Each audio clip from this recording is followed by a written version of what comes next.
नमस्कार, प्रणाम, जोहार।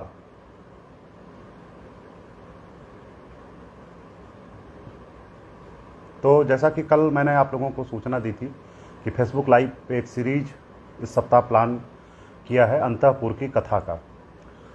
अंतःपुर की कथा कल मुझे करनी थी, 5 बजे का समय मैंने आप लोगों के साथ शेयर किया था, लेकिन किसी वजह से वो 5 बजे समय और तकनीक दोनों का मैं संयोजन नहीं कर पाया, उन दोनों के बीच में कोऑर्डिनेशन नहीं कर पाया और वो नहीं कर पाया। तो थोड़ा सा विलम्ब हो गया है, 3:05 हुए हैं और एक पूरा दिन विलम्ब हो चुका है।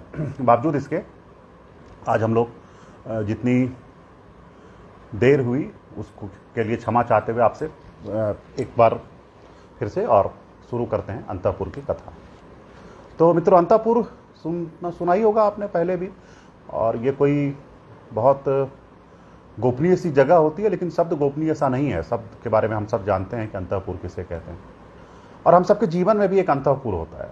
हम सबके मन में बहुत सी बातें चल रही होती हैं, अंतर्द्वंद चल रहा होता है, वो सब अंतःपुर है। साहित्य में भी आप देखेंगे तो अहम पूरम की लड़ाई होती है। अहम मतलब अंतःपुर और पूरम मतलब प्रासाद या बाहर। खैर, कहानी पर आते हैं। बात एक ऐसे साहब की जो जिन्हें मतलब संभालना तो जिला है, लेकिन सरकार कभी कभी कह देती है अब राज्य भर की बातें कर सकते हैं। और साहब को कुछ चीज़ों का बड़ा लस्ट है, बड़ा प्रेम है साहब को कुछ चीज़ों से। जंगल, ज़मीन, लकड़ी, इन चीज़ों से तो बहुत ही मोहब्बत है। कभी पेड़ कटवा डालते हैं तो कभी पहाड़ उखड़वा लेते हैं। तो साहब बड़े दिलचस्प से हैं। और साहब का जो मैं आपको एक कहानी सुनाने जा रहा हूँ, वो हुआ ये कि एक फरियादी पहुंचा उनके दरबार में। तो फरियादी को कुछ साहब से लेना था, साहब के विभाग से, साहब के ऑफिस से कुछ किसी चीज़ का लाइसेंस लेना था। साहब ऐसे भी लाइसेंस देने में बड़े उदार हैं। तो साहब ने उसे कहा कि भाई लाइसेंस लेना है तो अच्छा, वो जो व्यक्ति था, वो जो फरियादी उन तक पहुंचा था, वो किसी पैरवी से पहुंचा था। उसने किसी से कहवाया था, किसी रसूखदार व्यक्ति से या किसी ऐसे व्यक्ति से जिसकी बात की साहब टाल नहीं सकते थे।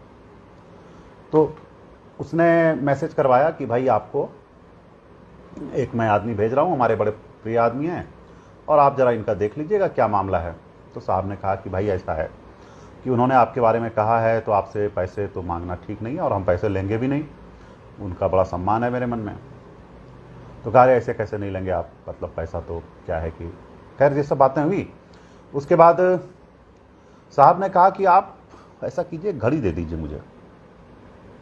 अब देखिए, मन की बात जो है ना, घड़ी, साहब को घड़ियों से बड़ा प्रेम है, वक्त के बड़े पाबंद होंगे, हमेशा नई नई घड़ी, अच्छी अच्छी घड़ियाँ पहनते होंगे।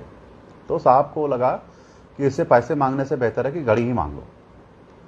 तो साहब ने उससे कहा कि भाई आप मुझे, चलिए आपको बहुत मन है देने का कुछ, तो आप एक घड़ी दे दीजिए।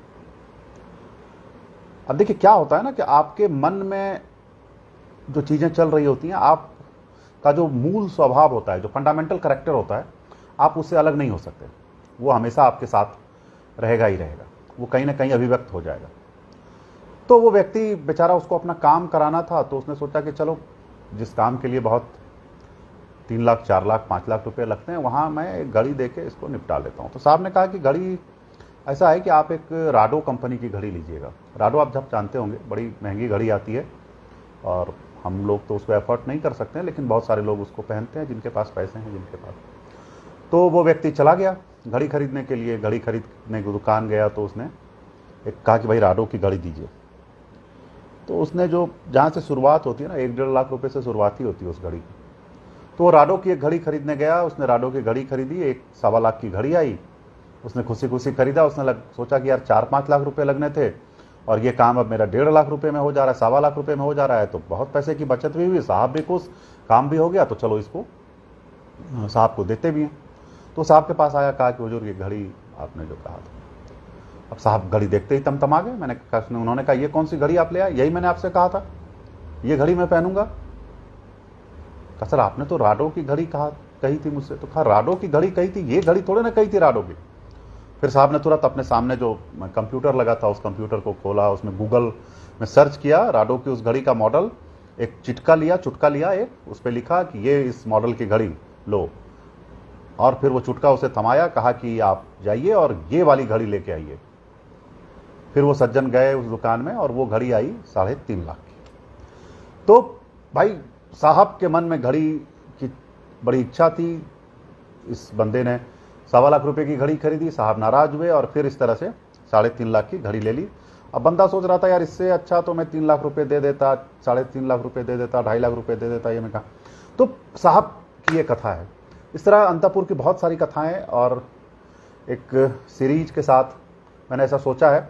आज ये कथा आपको कैसी लगी इसको आप प्रतिक्रिया में व्यक्त कीजिएगा। यूट्यूब चैनल पर भी दिव्यांशु स्टॉक में आप इसको कुछ देर के बाद इसको मैं अपलोड करूंगा, और मेरे प्रोफाइल पर भी दिव्यांशु कुमार जो मेरा फेसबुक प्रोफाइल है उस पर भी आप इसको सुन सकते हैं। अभी चूंकि मैंने बिना किसी जानकारी के, बिना किसी बात के आप लोगों से ये लाइव किया है, तो जाहिर सी बात है इसका व्यूअरशिप बहुत कम है या नहीं के बराबर है, लेकिन इसको मैं शेयर कर रहा हूँ, तो आप इसको प्लीज़ सुनिएगा। और इस तरह की कथाएं आपके पास भी कुछ हों तो मुझे आप इनबॉक्स कर सकते हैं या मुझे मैसेज कर सकते हैं, मुझे फ़ोन कर सकते हैं।